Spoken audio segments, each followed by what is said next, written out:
Let's talk about this lab from yesterday and today. This lab has two purposes. One, to get us familiar with rotational motion and how it's related to linear motion, and also to derive Newton's second law for rotational motion. Okay, and we'll get to that in a second. Whoops. Okay, so today you guys measured the angular displacement. Well, that's interesting. You measured the angular displacement of that pulley as it made rotations. And so you wrapped up a string that was a meter long and pulled it, and then you wrapped it the other way and pulled it. Okay, and I'm thinking you probably got angles around 38 and negative 38 and 70 or 68 and negative 68. I can't remember for sure. Okay, but they should have been fairly close. Okay, now compare the angles of rotation for each trial. Is direction indicated? Yes. Okay, you can spin that rotational motion sensor one way or the other, and it knows it. Okay, so direction is indicated by sign. Okay, other than that, they should have been fairly close. Which one turned through a bigger angle? Well, if you look, the medium pulley did. Why? Why would the medium pulley turn through a bigger angle? Well, think about it. It's basically a wheel, right? And it had to cover this distance. A big wheel only turns maybe 4 times. Okay? A smaller wheel, to cover that same distance, has to turn more times.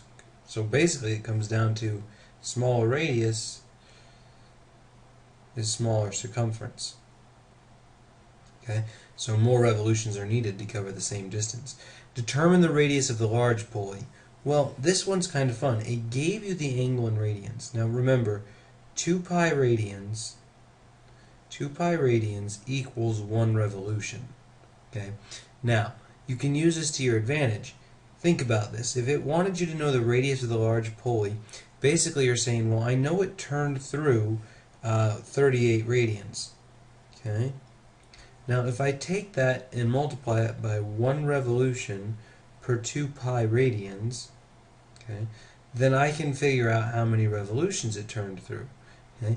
And if I know that 1 revolution equals a distance of 1 circumference, but 1 circumference is equal to 2 pi r. So now I'm going to take this number, my 38, divided by 2 pi r, or 2 pi radians, and multiply it by 2 pi times the radius. So that undoes itself. And so basically what I get is that 38 times the radius is equal to the linear distance that it traveled, which was 1 meter, because our string was 1 meter long. Okay, and that gets back to the angular acceleration, angular displacement equations that we had, which basically said delta theta equals delta x. Whoops, that's not what it said at all. Okay, it said delta theta r equals delta x. Delta, well, we can just even say it this way. Omega r equals v, and alpha r equals a, where omega is angular velocity, alpha is angular acceleration, and theta is angular position. R is the radius, and x is linear position, v is linear velocity, a is linear acceleration. Okay, that was the first part. And so you do the exact same thing to find the radius of the medium pulley, and it should be a smaller radius because you're going to have like 60, whatever it was, 68 r equals 1, and then you can divide and get your radius. Okay, and it's going to be a small radius. It's not a very big pulley.